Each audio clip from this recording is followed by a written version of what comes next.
ఇదేం పోయే కాలం రా మీకు, ఇదేం పోయే కాలం. మొన్న హైదరాబాద్ మెట్రోలో ఒకడు జిప్ ఓపెన్ చేసి వెకిలి వేషాలు వేశాడు. ఇప్పుడు మరో కర్నూలుకు చెందిన ఒక 25 సంవత్సరాల సాఫ్ట్వేర్ ఇంజనీర్ చెన్నైలో జిప్ ఓపెన్ చేసి రోడ్డు పైన వెకిలి చేష్టలకు దిగాడు.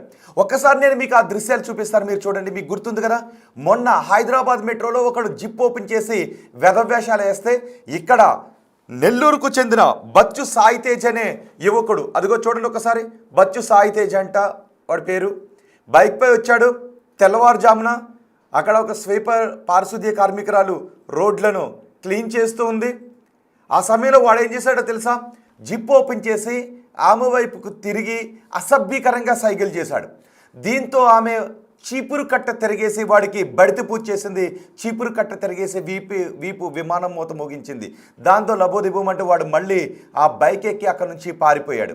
కోసిపారేసి ఉండాల్సింది, దరిద్రం వదిలిపోను అని కొంతమంది అంటూ ఉన్నారు, నెటిజన్లు అంటూ ఉన్నారు ఈ దృశ్యాలు చూస్తున్న తర్వాత. ఇదేం పోయే కాలం రా నీకు. పైగా సాఫ్ట్వేర్ ఇంజనీర్ అంట, 25 సంవత్సరాలు వీడికి సాఫ్ట్వేర్ ఇంజనీర్గా చెన్నైలో పనిచేస్తున్నాడంట. నెల్లూరు జిల్లాకు చెందిన వ్యక్తి, కర్నూలు జిల్లాకు చెందిన వ్యక్తి అడయార్ బ్రిడ్జ్ దగ్గర, చెన్నైలో అడయార్ బ్రిడ్జ్ దగ్గర ఈ వెకిలి వేషాలకు పాల్పడ్డాడు. చూడండి ఒకసారి, ఆ చుట్టుపక్కల కార్లు ఉన్నాయి, తెల్లవారుతూ ఉంది, జనాలు తిరుగుతూ ఉన్నారు. వాడు బైక్ పై నుంచి తిరిగాడు. వాడు వెనక్కి చూశాడు, ఎవరైనా ఉన్నారేమో అనుకుని. ఎదురుగా పారిశుద్ధ్య కార్మికురాలు అక్కడ రోడ్లను క్లీన్ చేస్తూ ఉన్నారు. వాడు జిప్ ఓపెన్ చేసి ఆమెకు చూడండి ఒకసారి తల ఎలా నాట్ చేశాడు. వాడు ఇంత అసభ్యకరంగా ప్రవర్తించడంతో వెంటనే ఆమె చేతిలో ఉన్న చీపురు కట్టను తిరిగేసి ఆమె ఎలా కొట్టిందో చూడండి. సరిగ్గా కొట్టాల్సిన చోట కొట్టుండుంటే దరిద్రం వదిలిపోను అని కొంతమంది అంటూ ఉన్నారు. ఇలాంటి వాళ్ళను ఈ ఘటన కొంతమందికి నవ్వు తెప్పించవచ్చు, కానీ చాలామందికి తీవ్ర ఆగ్రహాన్ని తెప్పించే ఘటనే. ఎందుకు అంటే ఇలాంటి వెధవలు రోడ్లపైన తిరిగితే, ఇలాంటి వెధవ వేషాలు వెకిలి వేషాలు వేసే వాళ్ళు సమాజంలో ఉంటే, ఒక మహిళ అక్కడ తన ఉద్యోగాన్ని నిర్వర్తిస్తూ ఉంటే ఆ వ్యక్తి అక్కడికి వెళ్ళి వెకిలి వేషాలు వేశాడు అంటే ఒంటరిగా ఉన్న మహిళలపై, ఒంటరిగా ఉన్న బాలికలపై ఎటువంటి అఘాయిత్యాలకు ఇలాంటి సైకోలు పాల్పడుతూ ఉంటారో మనం అర్థం చేసుకోవచ్చు. గతంలో కొంతమంది సైకోలు, వయసుతో సంబంధం లేని సైకోలు, 60 ఏళ్ల వృద్ధుల్లో ఉన్నటువంటి సైకోలు కూడా చిన్న చిన్న పిల్లలపై అఘాయిత్యాలకు పాల్పడిన దుర్మార్గమైన ఘటనలు మనం చూసాం. ఇప్పుడు వీడు అక్కడికి వచ్చి చూడండి, అదిగో వాడి ఫేస్ని చూడండి, వీడే కర్నూలుకు చెందిన వ్యక్తి చెన్నైలో సాఫ్ట్వేర్ ఇంజనీర్గా పనిచేస్తున్నాడు. రోడ్డుపై వెళుతూ ఉన్నప్పుడు అక్కడ పారిశుద్ధ్య కార్మికురాల్ని చూసిన తర్వాత వీడి ఒంట్లో పురుగు మెదిలింది. వీడి మదిలో దుర్మార్గమైన ఆలోచనలు వచ్చాయి, వెకిలి ఆలోచనలు వచ్చాయి. వీడిలో ఉన్న సైకో నిద్రలేచాడు. తెల్లవారుజామున వీడిలో ఉన్న సైకో నిద్రలేచాడు. అంతే, బండేసుకుని రోడ్డు మీద పడ్డాడు. జిప్ ఓపెన్ చేసి మహిళల ముందుకెళ్ళాడు. దాంతో ఆమె ఒక్కసారిగా షాక్కు గురైంది. ఆమె ఏంటి వీడు ఏం చేస్తున్నాడని. అంతే, వెంటనే ఆమెకు అర్థమైపోయింది వీడు ఒక పనికి మారిన వేషాలు వేస్తున్నాడు అని ఆమెకు అర్థమైంది. అంతే, ఆమె అక్కడి నుంచి ముఖం తిప్పుకోలేదు, చీపురు కట్ట తిరిగేసింది.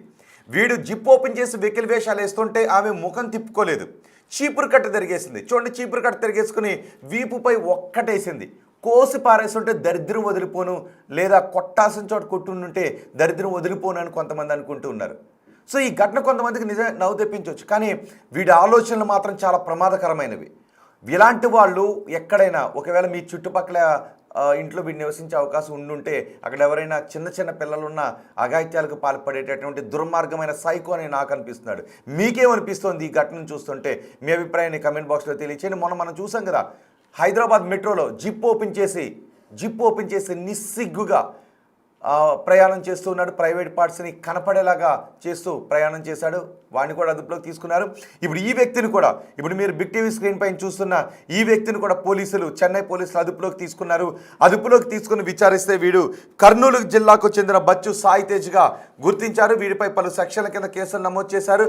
అండ్ గతంలో కూడా ఇంకా ఎప్పుడైనా ఇలాంటి ఘటనలకు పాల్పడ్డాడా, ఇలాంటి ఘటనలకే కాదు ఏదైనా అఘాయిత్యాలకు పాల్పడ్డాడా, మహిళలపై అఘాయిత్యాలకు పాల్పడ్డాడా అనే విషయంపై ఆరా తీస్తున్నారు. చూడండి, పబ్లిక్ ప్లేస్లో ఆ ఎదురుగా ఒక కారు ఆగి ఉంది, అక్కడ ఆమె పనిచేస్తూ ఉంది, జనాలు తిరుగుతూ ఉన్నారు. ఆ పొద్దున్నే వీడు వదిలేసిన మృగంలా అచ్చోసి వదిలేసిన మృగంలా రోడ్డుపైన పడ్డాడు. మహిళ అక్కడ పనిచేస్తూ ఉంటే ఆ మహిళ దగ్గరికి వెళ్ళి సైగ చేశాడు. ఆ మహిళ ఇటు తిరిగింది. ఆ తర్వాత వీడు జిప్ ఓపెన్ చేసి మహిళ వైపు తిరిగి పనికి మారిన వెధవ సైగలన్నీ చేశాడు. వెంటనే ఆమె ముఖం తిప్పుకోకుండా వచ్చి చీపురు కట్టతో కొట్టింది. ఈ దృశ్యాలన్నీ ఎలా రికార్డ్ అయ్యాయి అని మీరు అనుకోవచ్చు కదా. ఆ వాడు వెనకే ఉన్న కార్ డాష్బోర్డ్ కెమెరా ఆన్ చేసి ఉంది. డాష్బోర్డ్ కెమెరాలో ఈ దృశ్యాలు రికార్డ్ అయ్యాయి. చూడండి, అక్కడ కొన్ని కార్లు ఆగి ఉన్నాయి. ఆ ముందే ఒక కారు ఆగి ఉంది, ఆ ముందు ఇంకొక కారు ఆగి ఉంది, ఆ వెనక ఇంకొక కారు ఆగి ఉంది. ఆ కారులో ఉన్న డాష్బోర్డ్ కెమెరాలో ఈ దృశ్యాలన్నీ వీడి పనికి మారిన చేష్టలన్నీ రికార్డ్ అయ్యాయి. దీంతో ఇప్పుడు చెన్నై పోలీసులు ఆ ఫోటోగ్రాఫ్ను కూడా రిలీజ్ చేశారు. వాడిపైన పలు సెక్షన్ల కింద కేసులు నమోదు చేశారు. వీడి కేవలం ఇలాంటి పనికి మారిన వేషాలే వేస్తూ ఉన్నాడా, లేదు ఒంటరిగా ఉన్న మహిళలపైన, ఒంటరిగా ఉన్న బాలికలపైన, ఒంటరిగా ఉన్న చిన్నారులపై కూడా వీడు ఏదైనా అఘాయిత్యాలకు పాల్పడ్డాడా అనే విషయంపై ఆరా తీస్తున్నారు. నిజమే కదా, ఇది కేవలం వాడేదో కేవలం వెకిల్ చేష్టలు అనుకోలేం. ఒక సైకో ఆలోచన ఇది. అందుకే రోడ్డుపైన అలాంటి ఆ ముఖం చూస్తుంటేనే ఒక సైకో ఫేస్ లాగా మనకు అనిపిస్తూ ఉంది. చూడండి, ఒకసారి రోడ్డుపైన ఆపి బండి దిగాడు. వాడు ఏదైనా యూరిన్ పాస్ చేయడానికి ఏమన్నా ఆగాడా అని ఆమె అనుకుంది. ఒకవేళ నిజంగా అలా అనుకున్నా కూడా వాడిని వారించే ప్రయత్నం చేసి ఉండొచ్చు. ఎందుకంటే కొంతమంది రోడ్డు పక్కన ఎక్కడ పడితే అక్కడ యూరిన్ పాస్ చేసి ఉండుంటారు. కానీ వాడు చేసింది అది కాదు. కావాలి అని వాడు వెనక ఎవరైనా ఉన్నారా లేరా అని ఒకసారి చెక్ చేసుకుని జిప్ ఓపెన్ చేసి ఆ మహిళ వైపు తిరగడంతో అపరకారిలా ఆమె మారిపోయింది. ఆ చీపురు కట్టను తిరిగేసి కొట్టేసరికి వాడు అక్కడి నుంచి పారిపోయాడు. సో ఇలా వీడు ఇంకెక్కడైనా అటు కర్నూలు జిల్లాలో కావచ్చు, లేదంటే చెన్నైలో ఉన్న తెలుగు వాళ్ళు కూడా ఫేస్ చూస్తే కొంతమందికి గుర్తుపట్టే అవకాశం ఉంటుంది. వీడు ఎటువంటి పనికి మారిన వేషాలు వేస్తూ ఉంటుంటాడని. ఆ సమయంలో వాడు హెల్మెట్ కూడా పెట్టుకున్నాడు. పోలీసులు ఆ బైక్ రిజిస్ట్రేషన్ నెంబర్ ఆధారంగా ఈ కేసును నమోదు చేశారు.